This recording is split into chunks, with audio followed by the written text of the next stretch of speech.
Assalamualaikum warahmatullahi wabarakatuh. Salam sejahtera untuk kita semua.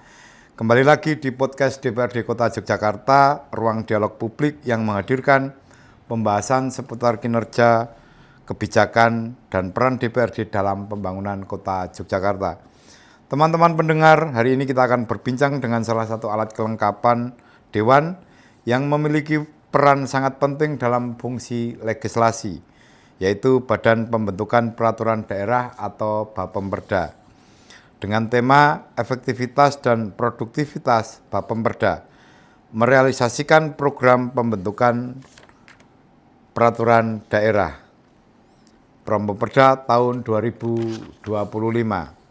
Kita akan mengulas bagaimana DPRD melalui Bapemperda berupaya menjaga produktivitas penyusunan peraturan daerah di tengah tantangan efisiensi anggaran dan waktu. Telah hadir bersama kita narasumber dari Bapemperda DPRD Kota Yogyakarta, Pak Triwaluko Widodo. Selamat sore. Selamat sore, Assalamualaikum. Bu Ipung Purwandari, selamat sore. Selamat sore, Assalamualaikum. Ya, terima kasih pada hadirin yang sudah berkenan hadir di podcast DPRD Kota Yogyakarta. Pertama, baik kita akan memulai dari hal yang mendasar dulu kepada Bapak Triwaluko Widodo. Apa yang latar belakang atau arah kebijakan Bapemperda dalam mentargetkan 12 raperda pada tahun 2025 ini? Karena memang ini kan ada target yang harus Bapemperda selesaikan. Kira-kira apa yang melatar belakangi dan arah kebijakan Bapemperda? Monggo Pak Triwaluko Widodo. Sebetulnya 12 raperda yang ada di Bapemperda tahun ini itu sebetulnya di bawah target kita. Karena kemarin kita mendrop salah satu raperda sehingga Bapemperda tahun 2025 ini menjadi berkurang. Yang seharusnya bisa, kalau kemarin bisa menyelesaikan 100% semuanya, itu kita tahun ini bisa mengambil target 14 raperda. Hanya karena kemarin ada raperda yang kita drop, selanjutnya untuk tahun berikutnya ini berkurang. Sesuai dengan Permendagri bahwasannya jumlah raperda yang ada di Bapemperda yang akan diambil ini berdasarkan jumlah raperda yang sudah diselesaikan tahun sebelumnya, ditambah 25%. Berarti seharusnya tahun 2020 ini ada 14. Sebetulnya seperti itu. Cuman sekarang diselesaikannya 12. 12. Nah, insya Allah nanti dengan tahun ini bisa selesai semua, kita tahun depan bisa mengambil 25% tambahan menjadi 14 raperda. Jadi kemungkinan 12 raperda ini bisa selesai di tahun 2020. Insya Allah bisa semuanya. Ya, kepada Ibu Ipung, ini kan sekarang ini ada efisiensi. Bagaimana DPRD memastikan bahwa produk-produk legislasi ini tetap terjaga dan tidak menurun kualitasnya? Kira-kira dari Propem menjadi raperda ini kemungkinan secara kualitas isi daripada raperda yang menjadi usulan DPRD maupun pemerintah eksekutif pemerintahan kota ini bagaimana menurut Bu Ipung? Monggo Bu Ipung. Menurut saya yang sebagai di Bapemperda, jadi dengan anggaran yang efisiensi, anggaran yang sedikit, tapi insya Allah Bapemperda nanti bisa menghasilkan produk hukum istilahnya perda yang benar-benar mempunyai kualitas yang baik, dan perda itu istilahnya usulan dari masyarakat yang memang itu benar-benar sangat dibutuhkan. Jadi perda-perdanya istilahnya walaupun dengan anggaran yang sedikit tapi bisa meluncurkan perda yang berkualitas seperti itu, Pak. Pak Toto mungkin akan menambah? Sebetulnya untuk efisiensi anggaran ini saya lihat dari teman-teman Dewan juga tidak terpengaruh khususnya untuk pembahasan raperda. Karena bagaimanapun tupoksi dari DPRD sendiri kan salah satunya adalah legislasi. Dan itu harus kita kita prioritaskan, meskipun dengan efisiensi anggaran pembahasan tetap bisa berjalan dengan baik, insya Allah kualitasnya juga baik juga. Meskipun sebetulnya kalau efisiensi anggaran saya kira hanya di pengurangan kunjungan kerja atau studi banding yang luar Jawa. Jadi tidak ada masalah. Saya kira nggak ada masalah. Tetap akan terjaga kualitas Insya Raperda Allah, tahun ini, kira-kira begitu ya Pak Iya. Toto. Baik, terima kasih Pak Toto dan Bu Ipung. Dalam proses legislasi ini kan kawan-kawan Bapemperda pasti tidak bisa berjalan sendiri. Nah, sejauh mana kawan-kawan Bapemperda ini bersinergi dengan komisi-komisi yang lain? Ada berapa komisi di pemerintah kota di DPRD Kota Yogyakarta ini? Ya, Bu Ipung. Kan kita itu harus bersinergi dengan teman-teman komisi nggih. Dari situ kan kita itu ada komisi A, B, C, D ya. Ada empat komisi ya? Komisi yang ada di kita. Jadi setiap komisi kan juga nanti mengusulkan gitu, mengusulkan perda yang akan dimunculkan. Dari di situ kan ada komisi itu juga harus bersinergi dengan OPD terkait tentunya, dan OPD terkait dengan komisi tentunya itu usulan dari masyarakat juga. Sekali lagi masyarakat yang harus selalu kita libatkan dalam raperda-raperda yang akan diluncurkan. Setelah itu kan komisi dengan masyarakat, dengan OPD dan dengan Bapem. Akhirnya raperda apa yang akan diusulkan oleh komisi itu nanti akan dibahas di Bapemperda, seperti itu Pak Wisnu. Terima kasih Bu Ipung. Kembali ke Pak Toto. Sebenarnya begini, sejauh mana kita prospek ke pertanyaan yang belakang tadi terkait dengan kualitas produktivitas ya pembahasan raperda. Sejauh mana sih sebenarnya masyarakat bisa membantu atau mengetahui apakah raperda ini cukup efektif atau tidak? Karena beberapa hal masyarakat ini sebenarnya tidak tahu kalau ternyata ini ada raperda baru atau ini raperda revisi terhadap raperda yang lama. Ini sejauh mana Pak Toto mengetahui bahwa ternyata ini harus segera disosialisasikan atau sejauh mana masyarakat bisa mengetahui itu? Ya, menurut saya dari yang pertama dari proses penyusunannya dulu. Ini proses penyusunan itu raperda apa yang akan dimunculkan untuk dibahas. Ini sebetulnya kita DPRD ini juga sudah memberikan ruang juga untuk masyarakat untuk mengusulkan. Sebetulnya apa sih yang urgent untuk Kota Jogja? Nah ini kita memberikan ruang kepada masyarakat untuk mengusulkan. Entah itu nanti lewat personal dewan atau alat kelengkapan seperti komisi-komisi maupun Bapemperda. Ini selanjutnya bisa dilakukan penyusunan NA dan draft raperdanya nanti. Itu dalam tahap penyusunan. Kemudian untuk tahap pembahasannya, kita di setiap pembahasan selalu ada rapat dengar pendapat umum, RDPU. Nah ini melibatkan masyarakat dan stakeholder yang terkait dengan raperda itu. Jadi tentu saja dalam proses entah itu penyusunan atau usulan raperda yang urgent di Kota Jogja maupun dalam pembahasannya, ini selalu melibatkan masyarakat. Kemudian setelah pembahasan selesai untuk pengundangannya, ini bagian hukum kadang juga melibatkan kita juga DPRD ini melakukan sosialisasi di masyarakat dan juga lewat media. Seperti itu. Oke Pak Toto, kembali ke Bu Ipung. Jadi begini, betul memang sudah ada semacam sosialisasi yang melibatkan masyarakat. Tetapi terkadang sosialisasi ini hanya melibatkan masyarakat ya yang itu saja. Misalnya para kader Kadarkum misalnya. Atau itu pun kader-kader komisinya ya pasti pengurus RW, pengurus RT, penggerak PKK gitu.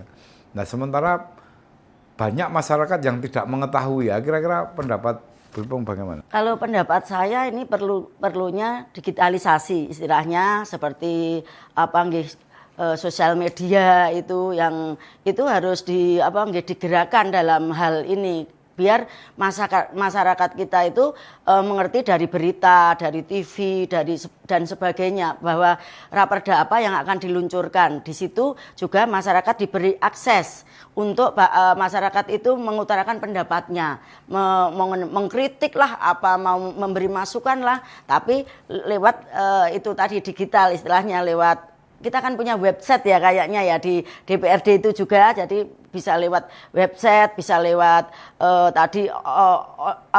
media sosial dan sebagainya. Jadi masyarakat benar-benar kita itu transparan kepada masyarakat. Jadi masyarakat yuk biarkanlah mereka mau memberi masukan apa saja di situ Pak Wisnu. Ya, berarti terkait dengan sosialisasi ini bisa Lewat digital, berhadapan ya. langsung. Yeah. Atau dengan media sosial. Ya, karena kalau sosialisasi kita turun ke masyarakat untuk sosialisasi ini kan tentu saja tidak bisa melibatkan semua anggota masyarakat ya. Warga masyarakat. Mungkin kita hanya tadi sampaikan mengundang RT, RW, kemudian Kadarkom, kemudian kader PKK dan sebagainya. Hanya saja ada kemungkinan bahwasannya yang kita undang ini mungkin hanya untuk mereka sendiri, tidak menyebarkan ke warga masyarakat lainnya. Nah ini bagian hukum dan juga DPRD sudah ada sosialisasi lewat media. Kalau misalnya mau mengakses itu JDIH, membuka website JDIH itu sudah keluar semua. Kalau yang tahu website, ya ada TikTok atau iya, Facebook, IG ada enggak JDIH itu? JDIH enggak ada.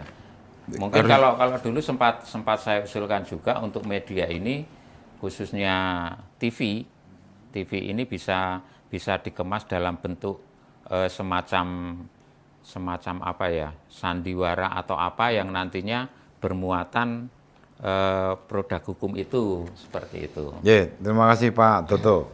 Tetapi gini, apakah Praperda ini dengan produk tadi ada 12 raperda di tahun 2005 ini sejalan nggak dengan kebutuhan masyarakat dan apakah ini masuk di dalam RPJMD Kota Jogja? Yeah. Bu Ipung. Saya kira raperda yang sudah kita luncurkan itu sangat masuk di RPJMD karena yang kita luncurkan saat ini adalah sesuatu yang sangat dibutuhkan oleh masyarakat. Contohnya ya Pak Wisnu, kita ada raperda rumah susun, ada raperda pemakaman, terus ada raperda lansia ya Pak Dodo ya. Dan banyak raperda itu ya memang dibutuhkan oleh masyarakat saat ini ya sangat benar-benar urgent sekarang di Kota Yogyakarta ini seperti itu. Pak Toto mungkin mau nambahin? Ya, mungkin dari eksekutif sendiri ini tentu saja kan berpedoman di dalam visi misi RPJMD. Tentu saja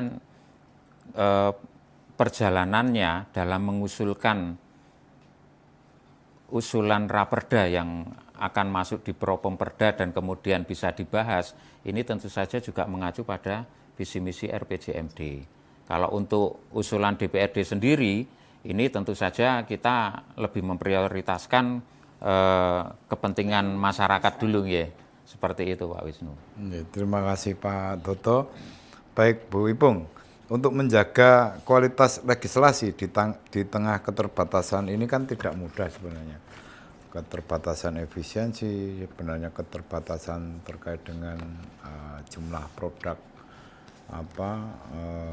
raperda. Ini tantangan utama apa yang dihadapi oleh Bapemperda di dalam menjaga kualitas dan ketepatan waktu di dalam pembahasan raperda ini?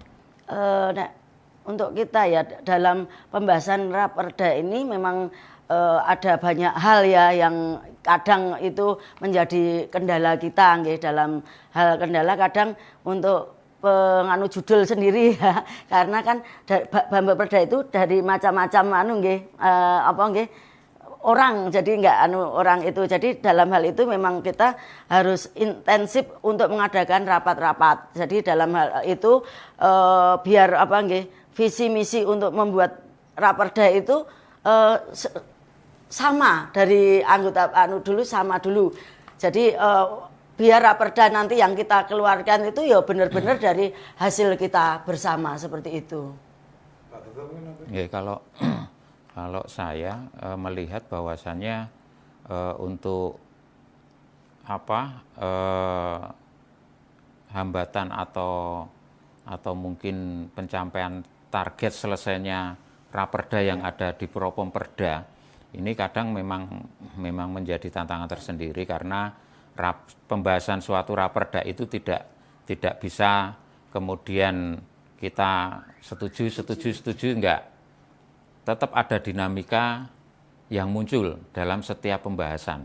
Karena bagaimanapun entah itu juga untuk kepentingan masyarakat yang harus kita utamakan sehingga dinamika pembahasan pasal per pasalnya ini bisa panjang, tapi tentu saja kita juga dari Bapemperda selaku pimpinan juga mengimbau bahwasannya ini untuk pencapaian target selesainya harus bisa disegerakan seperti itu ya, tanpa mengurangi kualitas dari Raperda tersebut. Pak Toto, saya mau tanya sebenarnya begini,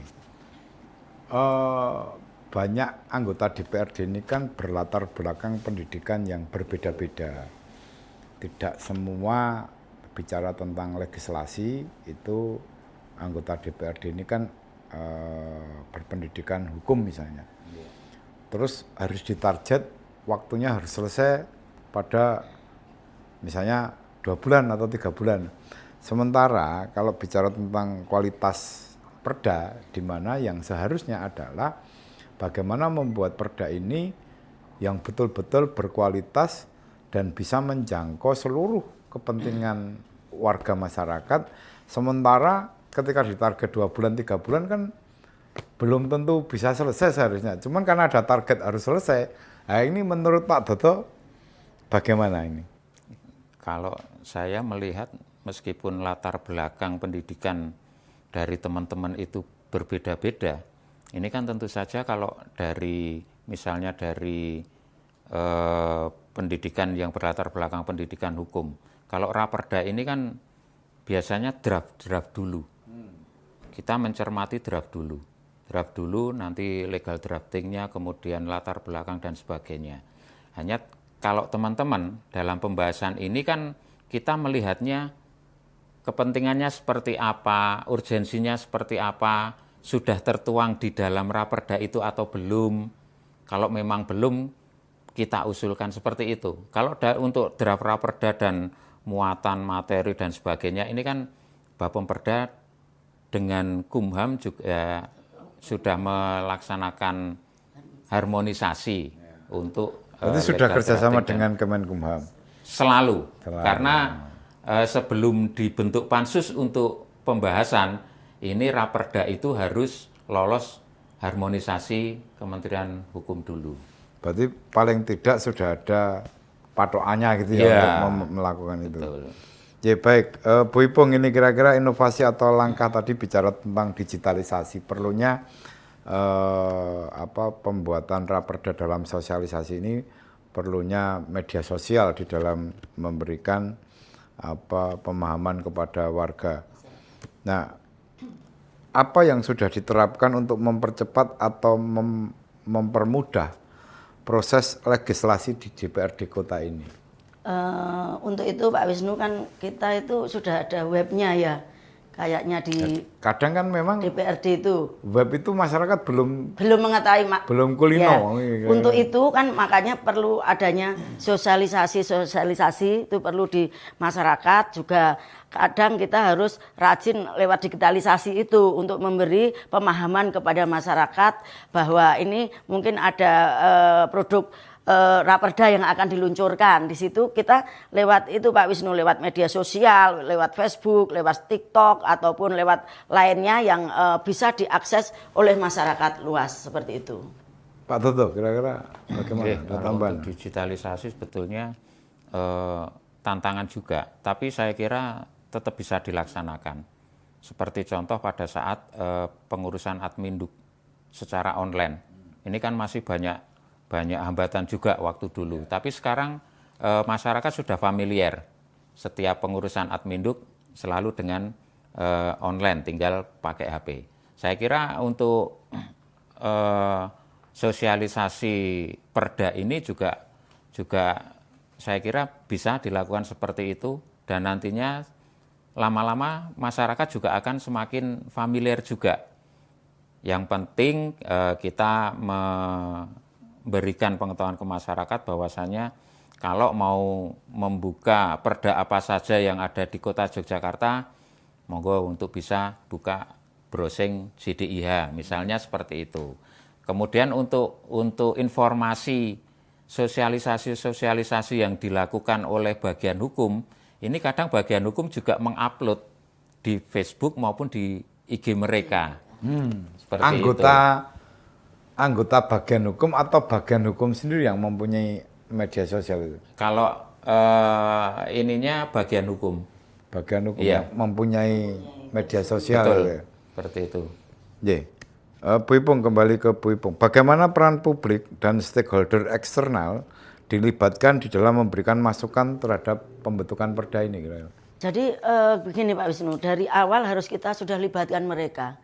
Jadi dari awal, mulai dari NA dan semuanya, masyarakat itu harus sudah kita libatkan dalam penyusunan itu nanti. Jadi masukan-masukan mereka itu yang nanti menjadi bahan kita untuk membahas raperda itu. Jadi saya tidak mau masyarakat itu cuma dikasih tahu setelah raperda itu disahkan, istilahnya seperti itu. Tapi harus dari awal mau pembahasan harus mereka sudah dilibatkan seperti itu.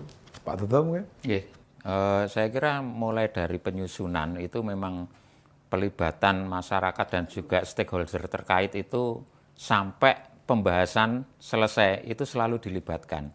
Khususnya kalau misalnya dalam penyusunan, kalau pembahasan kan sudah pasti ada, tadi disampaikan bahwa ada RDPU. Kalau untuk penyusunannya, ini penyusunan NA, kemudian untuk penyusunan draft raperda, ini kan selalu ada FGD berapa kali. Ini juga mengundang masyarakat dan stakeholder terkait untuk memberikan masukan agar nantinya draft raperda itu sudah mengakomodir semua kepentingan baik masyarakat maupun stakeholder yang terkait. Dipastikan gitu ya, seperti itu sehingga masyarakat akan mudah memperoleh informasi-informasi. Hanya saja kita nggak bisa mengundang masyarakat banyak, mungkin hanya perwakilan-perwakilan. Oke, terima kasih Pak Toto. Sering kadang kita bicara tentang efisiensi legislasi. Kalau menurut saya ini, tadi Pak Toto bicara misalnya legal drafting gitu. Sekarang ini yang sering muncul namanya bukan legal drafting, tapi legislatif drafting, kira-kira begitu.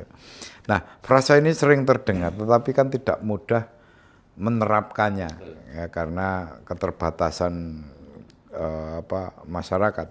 Nah, menurut Bapak Perda sendiri, apa sih wujud efisiensi legislasi ini tanpa mengorbankan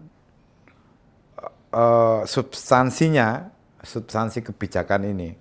Kira-kira menurut Pak Toto bagaimana? Wujud efisiensi legislasi yang ideal tanpa maksudnya, mengorbankan dengan efisiensi anggaran itu yang terjadi sekarang, tanpa mengorbankan kebijakan, substansi kebijakan itu. Saya kira dengan efisiensi maupun enggak, kita khususnya di Bapemperda tetap semaksimal mungkin untuk bisa memberikan raperda yang berkualitas. Teman-teman sendiri pun pada saat pembahasan ini juga mungkin menyadari bahwa memang tupoksi mereka seperti itu. Salah satunya adalah legislasi, membuat undang-undang kebijakan. Jadi tetap semaksimal mungkin untuk menjalankan itu semua. Ini menjadi kewajiban para anggota dewan. Betul.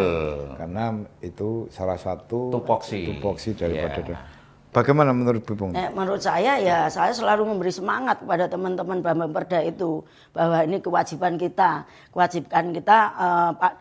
pada masyarakat, bahwa kita itu dulu disumpah untuk selalu melayani masyarakat, dan kewajiban kita ya harus menyelesaikan 12 Raperda itu di tahun 2025, dan alhamdulillah teman-teman Bambang-Perda sendiri semangat dalam arti insya Allah 2025 ini semua Raperda bisa kita selesaikan. Karena memang itu jadi kewajiban, Jadi kewajiban kita, janji kita terhadap Lalu apa, rakyat. Pak Toto, indikator keberhasilan ini, indikator keberhasilan Bambang-Perda di dalam mencapai target legislasi 2025, indikatornya apa? Kalau indikator yang pasti, ke-12 Raperda yang ada di tahun ini bisa selesai semua dan bisa mendapatkan nomor registrasi.